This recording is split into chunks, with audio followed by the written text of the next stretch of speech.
sometimes when you do a job for a long time, you go, God, how long is too long? On this week's All Walks podcast, we are delighted to be joined by comedy writer Val Troy. So as I approached 50 last year, as you do, I decided to make my stand-up comedy debut. Because why not? An ex-accountant who turned her attention to writing comical pieces. It was one of the best experiences I've ever had. I was buzzing for days. It's a great story and one you do not want to miss. So without any further ado, here's Val Troy. The All Walks podcast is now in your ear. Go live! Well, we are here at the lovely Vicar Rooms in Dalkey, and I'm absolutely delighted to be joined by comedy writer Val Troy. Val, how are you? I'm good. Thanks so much for having me. It really is a gorgeous room. We were here at an event recently for Dalkey Book Festival. Room was hopping. But for you played it down. You had a gig here that went really well for you. Yeah, it was called the Madonna Effect, Reinvention as you age. And I know I obviously don't look it, but I am in my early 50s now. I turned 50 last year. So myself and my comedy co-writer, Orla Doherty, and Barbara Scully, who people would know from News Talk, and she's on Ireland AM and so on. The three of us got together, and we all, when we got to know each other, realised that each of us have reinvented ourselves in our 50s from one thing or another. I was an accountant. Now I'm a comedy writer. Orla was an international squash player who's also now a comedy writer, and Barbara was a stay-at-home mom who evolved into writing and broadcasting and so on. And we have a lot in common, and we get along like a house on fire, and we just love to talk about our experiences and share our experiences and go, do you know what, we are women in our 50s, and there is no reason why your 50s and 60s and beyond can't be really rewarding years. Oh yeah. And that's kind of our message, just go for it, whatever it is you fancy doing.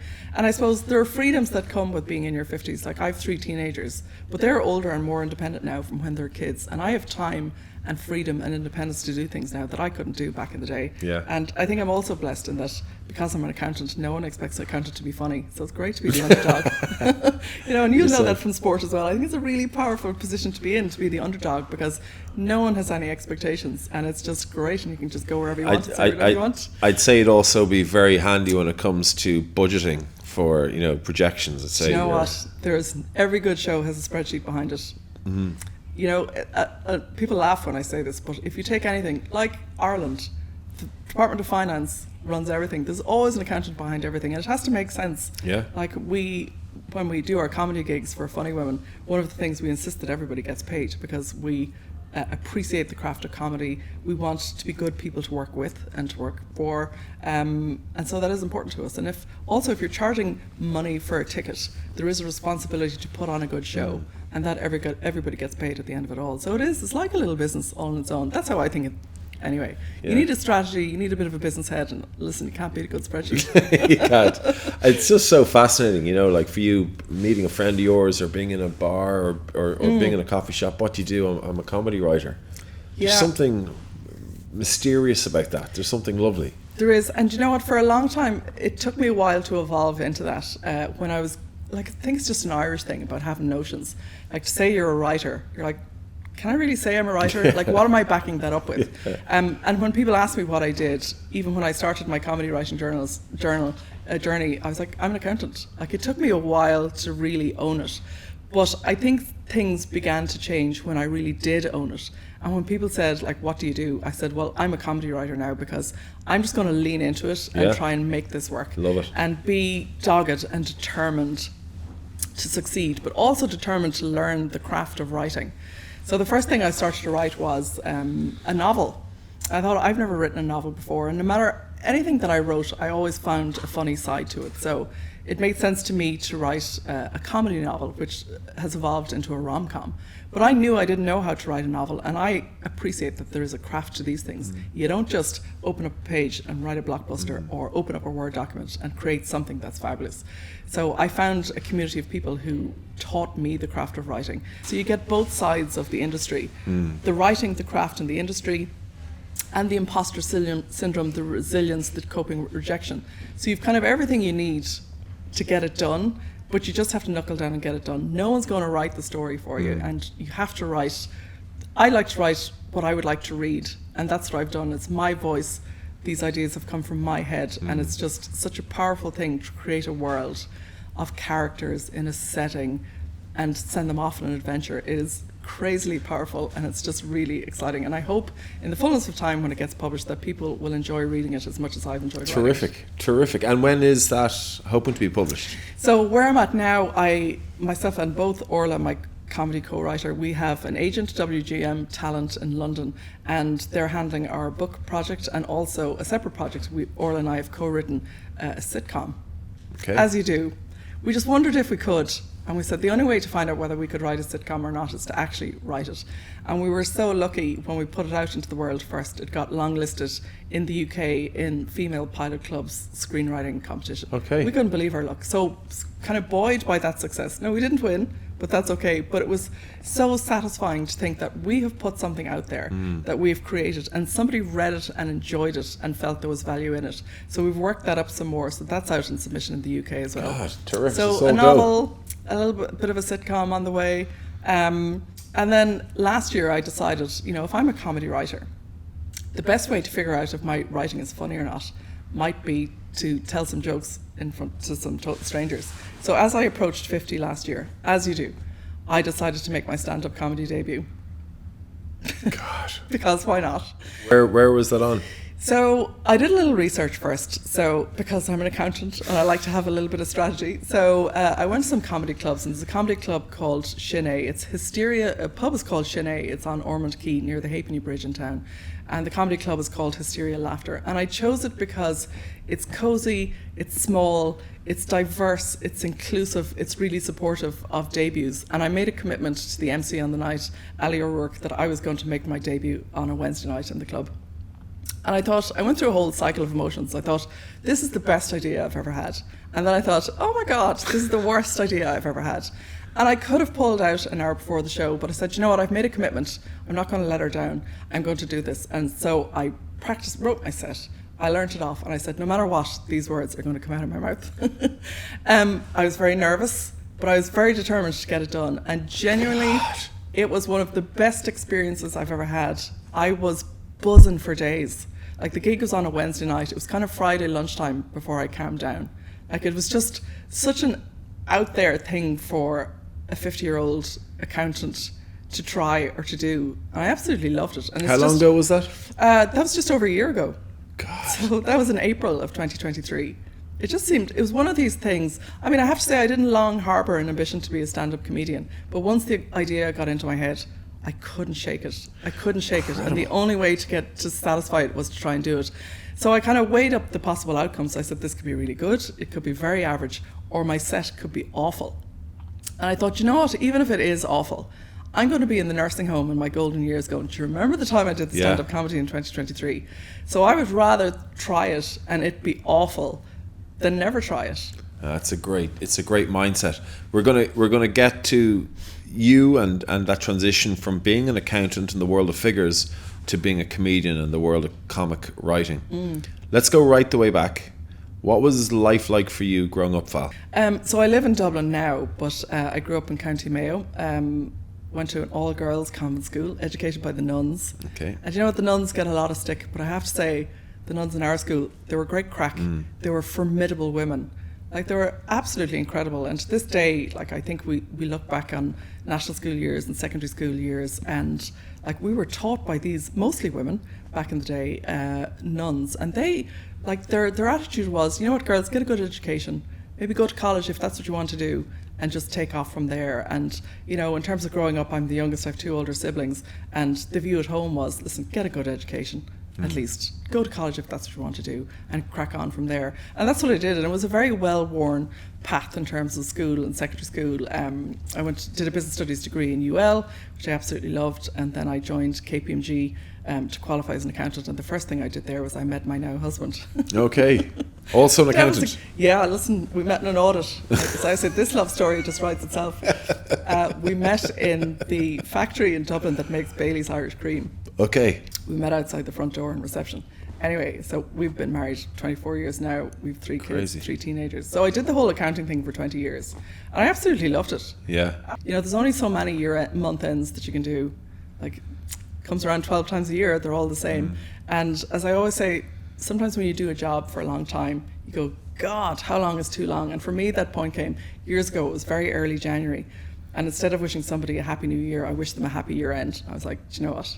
I can do this for too long. Yeah. Well, I mean, like, look, you've done probably close on 400 months ends. No matter what, I like to think I find the funny in the most ordinary of things. And myself and Orla would say, comedy-wise, like, we don't tell jokes, we tell funny stories, and they're all kind of grounded in our reality of being women, as being parents, me from the country, like comedy about, you know, going to school with the nuns back in the day, and just how Ireland has changed and how I've changed and how things have changed. And, you know, we just want to have fun. We just want to laugh ourselves and find an audience of people who find us funny, and that won't be everybody. When I saw your name in the Dalkey Book Festival, it's a great name for stage, Val Troy. Thank you. It works. Thank you. It works. I'm going to stick with it. While you were going through that stage of your life, what was your main inspiration comedy-wise? Do you have a genre? Well, I suppose in terms of modern day comics like Michael McIntyre cracked me up because he finds the funny in really everyday things. Like putting on tights.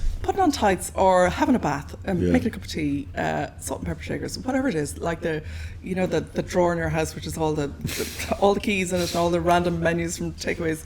So it's finding the funny in really ordinary things. But I suppose I'm drawn more to female comedians for sure.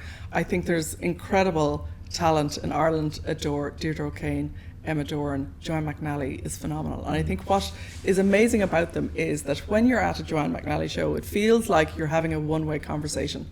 And it feels so effortless and so conversational. And now that I'm starting my comedy journey, I know how difficult it is to write good comedy, and that it is workshopped left, right and centre, and it is honed, and it is polished, and it is impeccable, and it is really, really funny.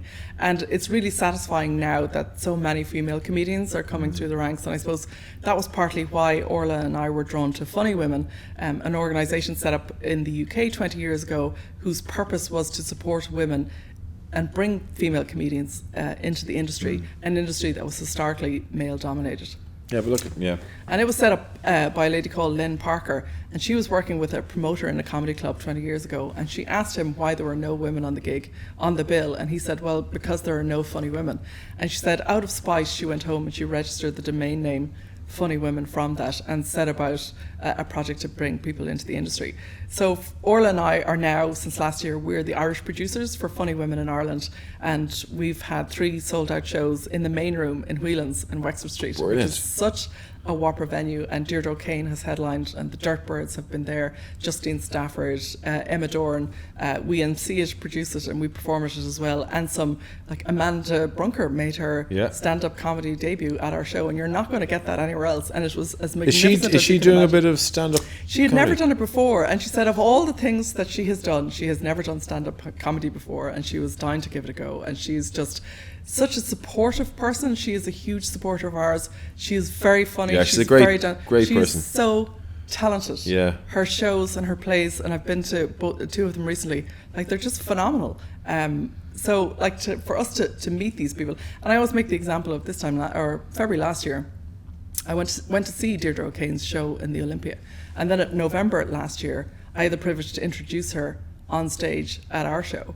So I think as well, being 50, being fearless and being ballsy and just respectfully going out and asking these people would they like to be part of our show. Like, we've no fear. No fear, and we just want to create a really good show and just to showcase amazing female comedians, and it's just really good fun. You're following your passion, and you've done enough to merit being able to stand on your own 2 feet and chase it. You're like, do you know what? What's the worst? What's the worst thing? What could possibly go wrong? Like, what's the worst that could happen? And even though I'd never produced a comedy show before, Orla Darty, my comedy co-writer, she ran a comedy club in Portmarnock before COVID, and Joanne McNally headlined for her back in the day. So she had the comedy credentials, and together we just have a skill set that really works well together. And we just created great shows, and we had a full house of women, mostly women, who are laughing, and our aim is to fill the room. We want you to wet your knickers laughing. We want a pain in your jaw, we want runny mascara, a pain in your side. Just come in and laugh with us. That's what we want to do, and have a really good show that's really feel good, and just giggle away all night long. They're good KPIs. Every company should have those as their KPIs. Wet your knickers laughing index. I'm not sure which environment that would work in, but I think there's no situation that can't be improved with a little bit of humour. Even a funeral, You know, Irish people are great. Like, put the fun into funeral. Like, and you know, so many business meetings I've been in over the year that are borderline joyless, when a little bit of lightheartedness and humour could just transform an organisation's culture. Oh, of and course, yeah, environment. totally. And my happy place is sitting at my laptop, typing away and making myself laugh, and to create some output that hopefully people will really, really enjoy. Do you remember where or when you wrote The Madonna Effect? Well, the Madonna Effect kind of evolved between the three of us together. And it was really around what could be a very serious topic of reinvention. And I suppose when you look at women over 50s, menopause obviously comes up as a topic. And on the one hand, there's the symptoms and the supplements and all of that. On the other hand, there's sort of the life coach advice, where do I go? But what's in the middle? Entertaining people. We want to entertain and have some fun and just, you know, shake off the taboo that women in their 50s and 60s and beyond are done for, or that there are no options, or that they're invisible. I don't feel invisible as a woman in my early 50s. And we want people to feel good about themselves, feel good about how they look, feel good about all the possibilities that are out there.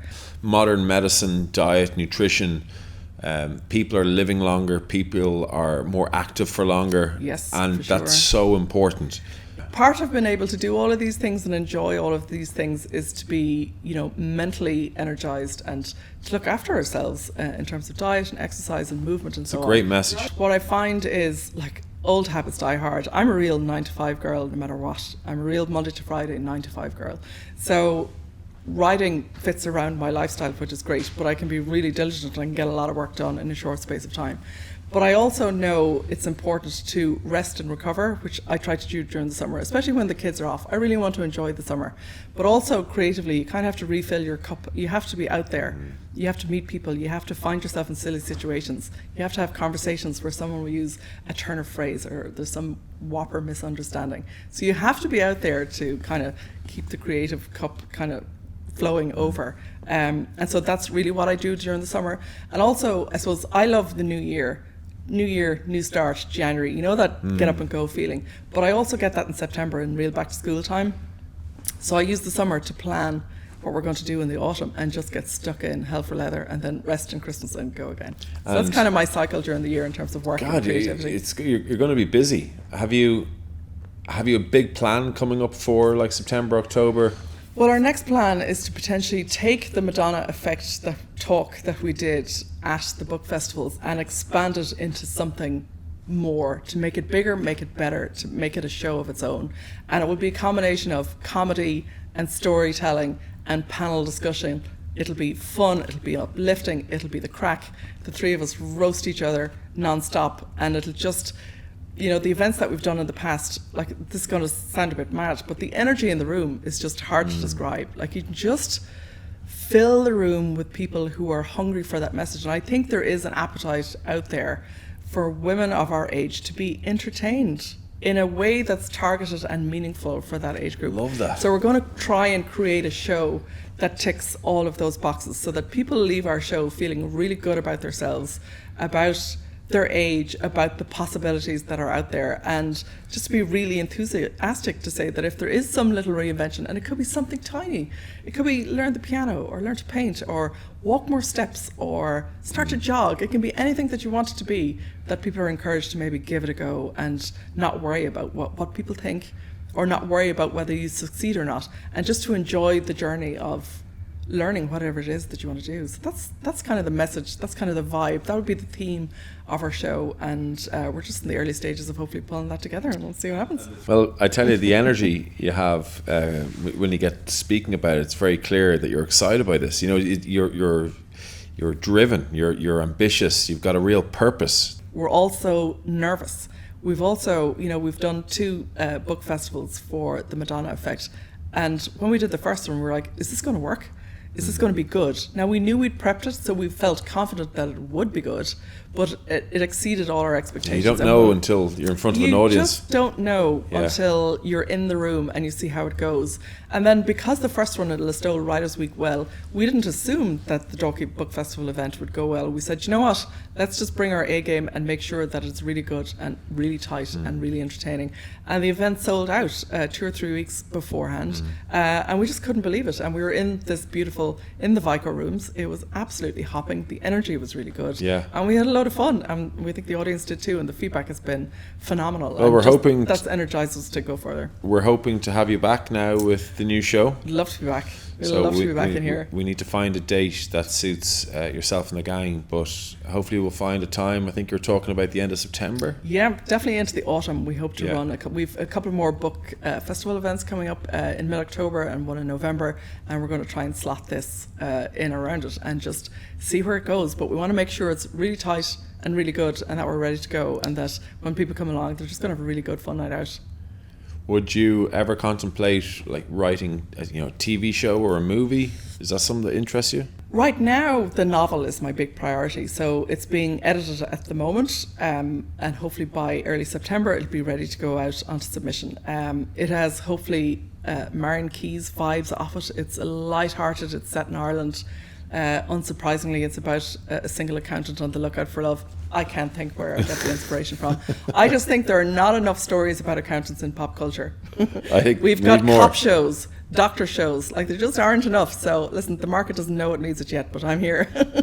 I'm here to plug that gap. And listen, it's gonna be good. And I just love working on the project, and I think it's going to be funny and entertaining, but yet tell a really good story. So I can't wait. And look, there's no guarantees in life, but I'm going to work hard to make sure the book is the best that it can possibly be. Good on you. And get it out there, and just with a bit of, as Orla would say, balls of steel, and just get it done. But get it right. If 0% is the moment before you put pen to paper in your book, Mm-hmm. and 100% is when you're holding the book in a shop, what percentage are you on in terms of completion, do you think? I'd say I'm 85% there. Oh, you're quite close. Yeah, like the story is done, it's being fine-tuned now, and I suppose I've never done this before, and my agent in London was an editor herself back in the day, and just to collaborate with people who have expertise, and our shared objective is to make the manuscript the best that it can possibly be. Because I don't want to put something half-arsed out there. I just want it to be really good, really tight, really well written, and work with people who do this for a living, and to get the best out of it, because it is, all of these things are a collaboration, all of these things are a craft, and this is my very first novel, so I just want it to be the best that I can make it. You might turn into a novelist, a comedy novelist. Oh, listen, I would love it. It is just so satisfying to sit at a laptop and knock out a couple of chapters, and edit it and refine it and distill it and make it better and better and better, and I hope it's going to be really good. And you sit down with a mug of tea, or would you bring out the Prosecco, or? Well, that would probably be a bit of a slippery slope. No, I'm a real clean desk person. I always was. So it's me and the laptop and the view out my window and silence. I know we talked about comedians, particularly female comedians, but you have your favourite author or comedy author? Well, it'd be unsurprising that I love Marion Keyes, and she is actually unwittingly a part of my writing journey, because during COVID in 2021, she did an online masterclass free of her own time. She did 4 of them, an hour a week every Monday, and I diligently logged into all 4. And what she did for me was she kind of broke down this mammoth task, as I understood it, of writing a novel. And she's like, if you have a story to tell, if you've got some characters, if there's a theme that you want to talk about, she said, open up a page and start writing, or open up a Word document and start typing. She said, whatever works for you. And she said, nothing bad will happen if you start. But if you never start, you will never have a novel. So from that, inspired by that led me to find Writers Inc., where I learned more about the craft of writing. And about a year later, I had the first rough draft of my novel written, and I thought, do you know what, I'm just going to send my thanks out into the universe to Marion Keyes. I thought, I don't know how many followers she is on Instagram, she is never going to see my message. It was around the time of when Again Rachel was published, but I thought, you know what, I will feel better for saying thank you to Marion Keyes in her DMs, and I sent it off and thought no more about it. But less than a day later, she came back and she replied. She's going, oh my God, I'm so grateful. And we had a lovely little back and forth in her DMs that I will treasure forever. So Marion Keyes is, I love the Irishness of it. I love the chattiness of it. I love the turn of phrase in it. And obviously she tells a great story too. So Like, she would be really, really up there.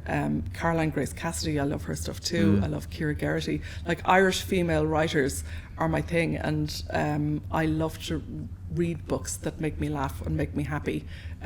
So that's kind of what I'm drawn to. So that's what I'm going to try and do. That's what I aspire to. Well, I tell you, I mean, listening to you, it's pretty clear. You know, lots of people have talent, and lots of people have a plan. And I've met lots of people who have lots of talent. But to have somebody who's quite process driven, it's very clear that you're on the business end of it. Yes. That you're giving yourself a great opportunity of success, because that's probably the hardest thing for talent to have is a really rigorous plan. And stick-at-itness and getting it done is really important. Yeah. I don't know what the stats are in terms of people who've started novels that didn't finish them, or, you know, as they say, done is better than perfect, and get it done. But I definitely do apply my business mindset to these things, because at the end of the day, it is a product and it has to be really good.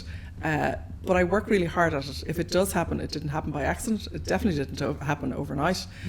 In my writing world, I've been rejected left, right and centre. And when I reflect on that, a couple of things. Number one, I probably submitted too soon when it wasn't ready. And I've been really lucky that the rejections I've got have been really, really positive. It's like, I like this, I like this, I like this, but I don't love it. But lovability is something that you can fix too. And I've been very objective about that feedback and go, right, if there's some missing ingredient here, let's find out what it is and put it in there and make it better. And I think it's so easy to let rejection overwhelm you and go, you know what, this is rubbish, I'm just going to give up. Like, don't give up. Keep going if you're making progress. Now, there are some people that should give up, and there are times where giving up is absolutely the right thing to do, but I don't feel like I'm there, so I'm just going to keep going to get it the best that it can possibly be. And if it never gets published, there are no guarantees. I will still be happy that I've created something and written a novel that I'm really proud of. So I'm already proud of what I've done, even if it stops tomorrow. Fantastic. Yeah, I describe it as my journey from facts to fiction, which is what it is. And it's like, once that door opened in my head to write fiction, it just all poured out. I didn't know that I could do it until I tried. And that's kind of part of it too. Like, Orla and I didn't know that we could write a sitcom until we tried. And we just thought, well, what is a sitcom? It's all dialogue. You have characters doing stupid things and saying stupid things. And we had to do some research. I remember before we submitted the screenplay into the competition, I had to Google how to format a screenplay. And I was looking at it going, like, there's these master classes, there's courses you can do, there's books that you can read. And I thought, I actually don't have time for any of that. So I logged on to BBC website and I downloaded some screenplays that were freely available there. And I was like, well, that's a screenplay, that's the format, I can make that happen. So I just made it work because we're just in a hurry. If there's a female listening to this who could be even in their early 20s, 30s, up to 40s or 50s, what's the one piece of advice that you'd love to tell them now if they are a little bit lost, or they've had something that they've always wanted to do but they've been too scared to do it, or they're caught up with family? What would you like to tell them? Do it. Just do it. And I think for me the mindset is, I'm not asking for permission to write a book. I'm not looking for anybody's approval to write the book. I'm the one that's going to do all the work, so I'm just going to do it.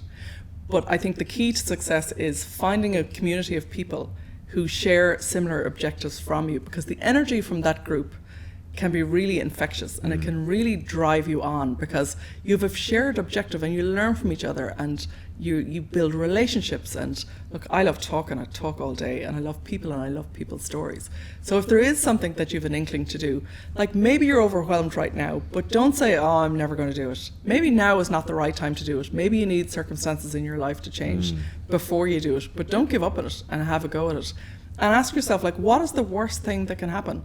It's like the stand-up comedy. It could have been awful, but I would never know unless I did it. And it's one of the best things that I've ever done. And I know that's probably a fairly extreme example of really putting yourself out there to do something a bit bonkers. It's brave. But so what? So what? No one's going to die. What? So what? So what? You know, what could go wrong? And like, if you give yourself a minute to contemplate the likely outcomes, and if the worst outcome is survivable, just do it. Strong words. But just do it. Where can people find you? I know I went to your website, which is well done, by the way. Thank you very much. Yep, valtroy.com. Did you do that yourself? I had an expert little piece of help to pull it together. Yeah, it's and very good. It was the lady that designed it in the marketing shop. She knows me. She knows my story, and we were a great fit together, and she drove me on to make it as good as it is, but it's up to me to fill it with interesting things and interesting content. Instagram is mostly where you'll find me at val.troy, so jump on and see what the crack is, because we share all our news there and all our little bits and pieces, and hopefully there's lots of comedy content in there and just funny things that I see in my day. For instance, I drove up from Mayo today and I passed this red and green ceramic cow, and I was like, that's the most Mayo thing I've seen all day today. So that's what you'll find on my Instagram today. But, I think social media can be a really dark place. There can be you can just go down the rabbit hole of awfulness. And that has not been my experience, because I follow people that are entertaining and interesting. I never go down the rabbit hole. I have no interest in going down the rabbit hole. And it's a really positive, joyful place for me. And I follow things that make me laugh. And hopefully you'll find content on my Instagram that will make you laugh, and you'll find details of our shows, and come along and see what the crack is, because I think a lot of people don't necessarily include comedy as part of their repertoire. They might go out for dinner, they go to the cinema, they go to the drinks, maybe they go to theatre, and have potentially ruled out comedy as a really good night out. And I can't think of anything better than sitting down for a couple of hours and laughing your head off. I just think it's such a privilege. And that's the biggest thing we get from the shows, is to think that there was a room full of people on any given night who've had a really good time, because we've put time and effort into producing a really good show. Marvellous. And hopefully people will enjoy the book and laugh, and hopefully the fullness of time. Our sitcom is out on submission for TV companies in the UK. Interestingly, our sitcom, unsurprisingly, has characters in it who are over 50 and kind of reinventing themselves. Our main character is divorced, and she's putting herself back out there in the marketplace. But what we've had an interesting conversation about the industry, the TV industry, and the challenge is to get past the gatekeepers, who are often men or young women. And I'm like, just bring it on. Like, if that is the challenge, let's be having it, because why not target women in our age group? Why not tell a different story from a different angle? In our case, a story that's Irish, with Irish characters, and that's hopefully really funny. Yeah, there's nothing really out there. Exactly right. It's actually, I can't think of one. And why not? Do you know what? I think sometimes the best comedy is where you can have an episode like maybe Derry Girls or Young Offenders, where you could potentially laugh and cry in the same episode. Yeah, I love that. Where you're howling 1 minute and there's something really poignant and sad and meaningful the next. It's try and unlock that. And, that's very much part of our message in the whole Madonna effect thing is, let's, like, if that's the challenge, let's have a crack at it and see where it goes. Like, what could possibly go wrong, as I keep saying? Like, what could go wrong? When my kids were young, when everyone says like what? Hate it when they throw the word like when you're like talking to someone and it's like that. I know. I was like the police back in the day, and I remember an interview on Graham Norton with Miriam Margolyes, and she was beside will.i.am, and he kept saying and she's like, don't say say it is. Not it's like, say it is. And she just nailed him in the whole interview. So much so, when my daughter was young, she was about 4 or 5, she thought was a bad word, and she was afraid to say it, to the point where she would say, I'm really enjoying my soup.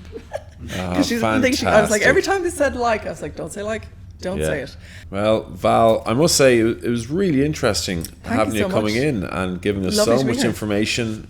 You're obviously very passionate about what you're doing. I'm very much looking forward to you playing here at the Vico Rooms. Oh, listen, can't wait to get back here. We had such a good experience the last time. I'm looking forward to seeing this book when it comes out. My wife will definitely read it, because she's a massive Marion Keyes fan, so she'll definitely read that. 100%. And I want to wish you all the best. Thank you so much. It's been a pleasure. Thank you so much for having me. Produced by the Melrose Future Company.